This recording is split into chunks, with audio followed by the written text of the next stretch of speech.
లైఫ్లో మీరు ఇది వదిలేయాలి అన్న పాయింట్ ఏంటి సార్? కోపం, అవునా? టెంపర్మెంట్ ఎందుకు వస్తుందో తెలియదు, వచ్చిందంటే అయిపోయింది. ఇది వదిలేయాలరా, నెక్స్ట్ మినిటే ఫీల్ అవుతాను. ఒక్క నిమిషమే, అరే తిట్టేసాను అనవసరంగాను అనుకుంటాను. ఆడనే పిలిచి సారీ రా ఇందాక తిట్టేసాను కూడా చెప్పేస్తాను. అదొకటే ఉంది. ఆల్మోస్ట్ ఒక 60% తగ్గిపోయింది. చిరంజీవి గారు ఒక 40% తగ్గించారు.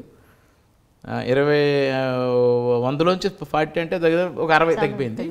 40 ఉంది, 40 అలా అలా తగ్గుతుంది. ఆల్మోస్ట్ 29 నుంచి 30లో పడ్డాం కదా, ఇంకొంచెం తగ్గుద్ది.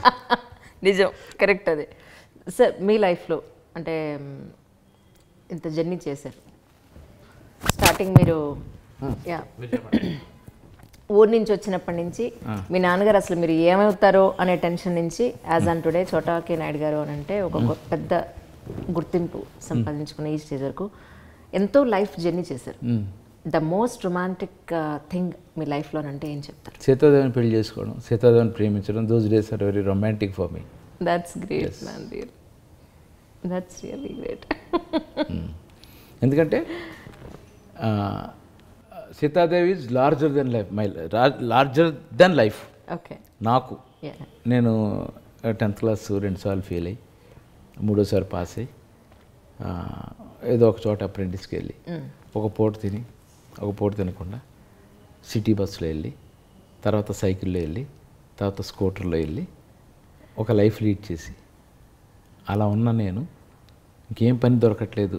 అట్లీస్ట్ ఆ టీవీ సీరియల్ దొరికింది సీతాదేవి ప్రొడ్యూసర్, మన కెమెరామెన్ అవ్వం మెడ్రాస్లో ఇంకెవరు మనకి అని ఒక డిప్రెషన్లో హైదరాబాద్ వచ్చి సీతాదేవి సీరియల్ కెమెరామెన్ అయ్యి, అలాంటి సీతాదేవి హైలీ ఎడ్యుకేటెడ్, క్వాలిఫైడ్, క్యాస్ట్లోనూ టాప్ పొజిషను, అన్నిట్లోనూ టాపు. అలాంటి సీతాదేవిని ప్రేమించే అవకాశం వచ్చి ప్రేమిస్తుంటే ఆ ప్రేమ సక్సెస్ అవుతుందని అనిపించినప్పుడు ఉండే ఆ ఫీల్ ఉందే, అదంతే. అదొక ఏనుగుల బలం, 10,000 కోట్ల ప్రాపర్టీ. అది ఇంకా ఫీల్ రాదు. అది ఎందుకంటే 29-30 పడ్డాం కదా, అందుకని అదే దాని వయసు 36 ఏళ్ళు. ఆ రొమాంటిక్ మూమెంట్ వయసు still young. Correct. Even today same. Correct sir. Coming అంటే ఒక పీక్స్ చూసేసారు మీరు లైఫ్లో. అది పేరు కానీ ఆర్థికంగా కానీ లేదు అని అంటే గుర్తింపనండి. సో ఇంకా ఏం కావాలనిపిస్తుంది లైఫ్లో? యాస్టిస్ ఓకే. ఓకే. అంటే సడన్గా చచ్చిపోతున్నాను నేను, ఎవరో వచ్చి చచ్చిపోతున్నావు కదా, నీకేమైనా ఆఖరి కోరుకుందా?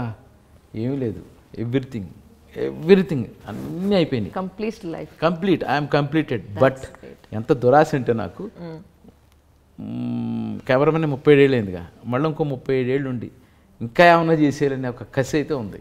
డెఫినెట్గా చేస్తారు మీరు. అది థ్యాంక్ గాడ్. నిజంగా నా నాలుగు మీద మచ్చలు ఉన్నాయి, మీరు చేస్తారు. సూపర్ బంగారు తల్లి.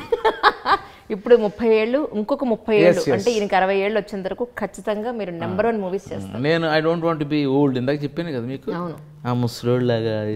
అది అప్పటికి మీరు అవ్వరు సార్. చిచ్చి, అది నాకు నచ్చదు. అలా ఉంటే నాకు కనిపించను అంతే. అది అంతే. యాక్చువల్లీ నేను రావడం కూడా ఎలాగనుకున్నా, సింపుల్ అండ్ క్రిస్పీగానే చోటా కే నాయుడు గారితో జస్ట్ చోటాసా ఇంటర్వ్యూ అనే వచ్చింది కారణం. ఎందుకంటే మన టీఎన్ఆర్కి పూర్తి స్థాయిలో మీరు ఇచ్చేసారు. అవును. యాక్చువల్లీ నేను అసలు చాలా కొట్లాడాను వాడితో, నేను తీసుకుంటాను బాగా అనుకున్నాను. మర్చిపోయాను, sorry for interruption sir. TNR పోవడం చాలా ఫీల్ అయిపోయాను. ఈ ఇల్లు కట్టిన ఫస్ట్ వచ్చి అన్నయ్య నాకు ఇది కావాలన్నాడు. ఇప్పుడు దాన్ని ప్లీజ్ అంటే సరే అన్నాను. వెళ్తూ అన్న ఇంటి బయట స్టిల్స్ ఇంట్లో ఇల్లు అంతా మేకింగ్ తీస్తే ఎంత అద్భుతమైన ఇల్లు ఎక్కడ చూడలేదు అన్నాడు. నో, వద్దన్నాను. బట్ చేద్దాం, తర్వాత చేద్దాం నాన్న. చచ్చిపోయాడు సడన్గా టీఎన్ఆర్ లేటు. చాలా ఫీల్ అయిపోయాను టీఎన్ఆర్ విషయంలో. ఇందాక ప్రభువు చెప్పడం మర్చిపోయా. టీఎన్ఆర్, ఆ తర్వాత బాలసుబ్రహ్మణ్యం గారు. అప్పుడప్పుడు ట్రావెల్ చేస్తున్నాం బాలసుబ్రహ్మణ్యం గారితో. ఈ రెండు మాత్రం, అది కోవిడ్లో నన్ను బాధించినవి ఉంటే ఈ రెండే. నిజం. కానీ అది పెద్ద మిరాకిల్ కదండి మనిషి జీవితం. నిన్నటి వరకు మాట్లాడిన వ్యక్తి సడన్ గా రేపటి నుంచి మనకు ఆ వ్యక్తి కనపడ్డు, అతని మెమరీస్ మాత్రమే మనతో రన్ అవుతూ ఉంటాయి. ఇలా యూట్యూబ్లో ఉన్న వీడియోలు ఉంటే అవి చూసుకుని ఓహో ఈ మనిషి అప్పుడు ఉండేవాడు కదా అనుకుని అలా అయిపోయింది. అదొకటి very bad. Really sir me such a great journey. Thank you. నేను అదే అనుకున్నా, టీఎన్ఆర్తో ఉండుంటే చెప్పేదాన్ని, అరే బాబు నువ్వు మొత్తం తీసేసుకున్నావు, నేను చేయడానికి ఏం లేదు, సో సంథింగ్ డిఫరెంట్గా ఏదైనా ప్లాన్ చేయాలి, సో అలానే రెడీ అయ్యి వచ్చాను యాక్చువల్లీ నేను. Okay. Such a great opportunity for me sir. Thank you.